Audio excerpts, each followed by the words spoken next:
Good afternoon, everybody. Welcome to Out of the Blue. Good afternoon, David. Hello, sir. How are you? I'm super this week, Mark. Thank you. Yes. It's cooling down now here in Spain. We are getting on the chilly side. So I've decided to put a bright top on just to cheer things up a little bit. Yeah, you say it's cooling down there. I'm wearing a polar neck, so that's how cold it is. Well, it's been a very hectic week for us at Blue Apple headquarters, and we ran another masterclass this week, David. And again, as we've done in the past, I wanted to bring one of the questions that was asked during the masterclass to our episode of Out of the Blue today, because as ever, I always try and provide an answer during the masterclass, but this just gives us an opportunity to perhaps just investigate those answers a little bit further, provide a little bit more information. So the question I got asked, for those of you that don't know, in the masterclass, we've basically sat down and we're helping people get to grips with the effectiveness of their school brand and their brand identity and how effectively they're representing that to prospective parents, prospective new members of staff. That's essentially what the masterclass is all about. Yeah. So at the end of the class, one of the attendees asked, it's a few questions in one, but she said, what are your opinions on communicating with parents through newsletters? She was concerned that they are perhaps a little bit old-fashioned and wondered if social media posts are more effective. So we'll have a quick chat around that, David. Obviously, I provided an answer on the course, but it's great just to think a little bit more about that. Okay. Before we do, as ever, let me just explain to everybody how they can get in touch with us. So Blue Apple, we are very active on our social media channels.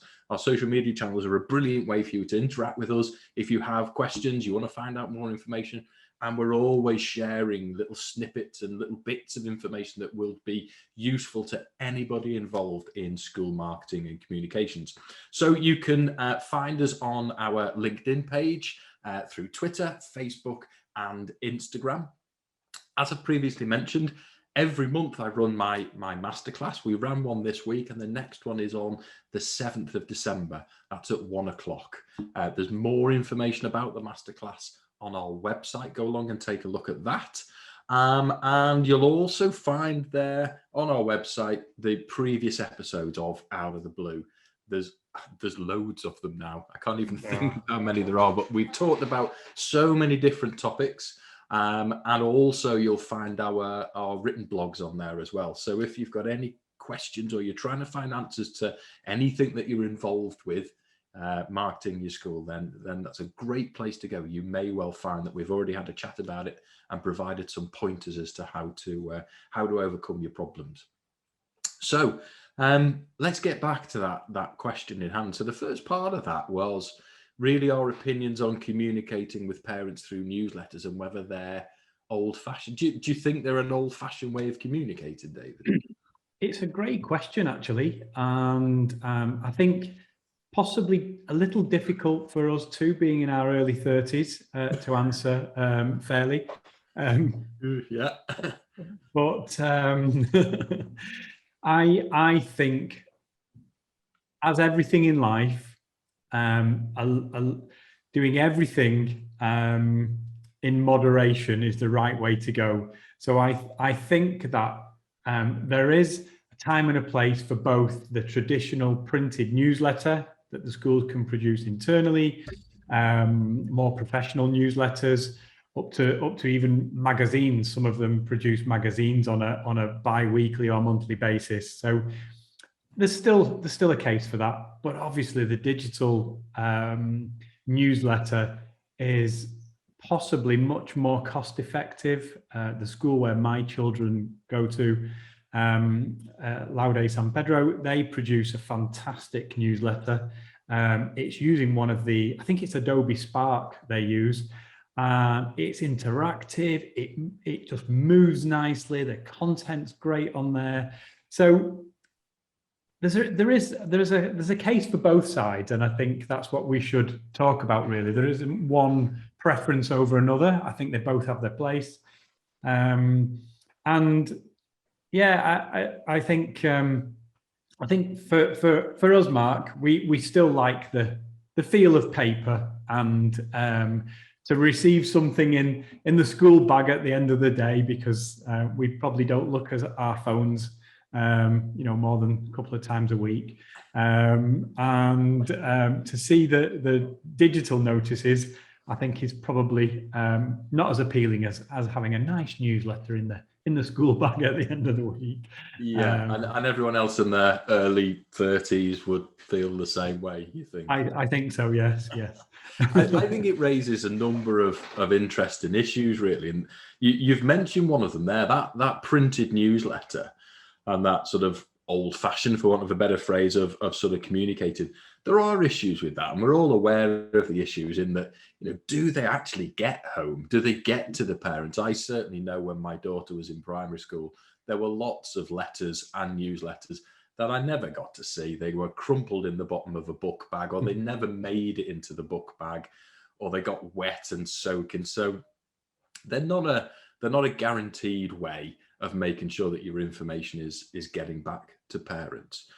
But I think you also mentioned that your experience of a digital newsletter. So I think the idea of what newsletters are really good at doing is pulling lots of news together into the same place, providing an overview of what's going on in the school. So a great way for a parent to really sit down and just spend a little bit of time bringing themselves up to date with the exciting things that are happening in your school. And for that reason, they're different to social media. So that question, are social media posts more effective? I think they serve a different purpose often, in that your social media posts they're immediate, and they're bringing people up to date with what's happening today. And they're usually talking about a single subject, a single event, or something that's going on. What's important if you are creating a newsletter is, firstly, that delivery method. How are you getting it in front of people?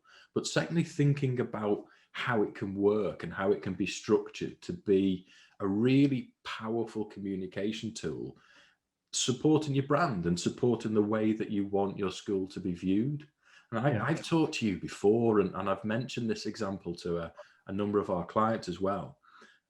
In the newsletters that I experienced in the early years of my daughter's education, and those newsletters, when I did get them, when they did come home, they would often focus on telling parents off for not having got the dinner money up to date, telling parents where they shouldn't park, telling parents that their children should have their coat in school, and if they don't have the coat, they'll be punished, and this will happen. And they were, in terms of the way, that wasn't the school when you visited the school. That sort of slap you on the wrist and sort of stern matron way of communicating was nothing like the school. The school was a very warm, friendly, nice place to go, very helpful, always reacted to any concerns that you had. And the newsletter was so out of kilter with their brand that it actually was more harm than good, in my opinion. It was, because I used to get, and I used to just say, we're being told off again. And there was never any celebration of success or things that I would be interested in, a parent. And I actually got quite annoyed when I learned, sort of chatting with teachers and other parents on the playground, about the football team had been really successful in the tournament, and a newsletter had gone out within the last few days, and I didn't know, it wasn't in the newsletter, it hadn't been mentioned, and I just thought, that's crazy, so I think it's important to think about why you're doing that. You're not creating a newsletter just to fill it with things you find. There's a point to it. I've just had a thought while you've been waffling rambling. Sorry, not rambling. No, I mean discussing that point. That there's actually a really, you raised a good point yourself. Then social media is for instant news.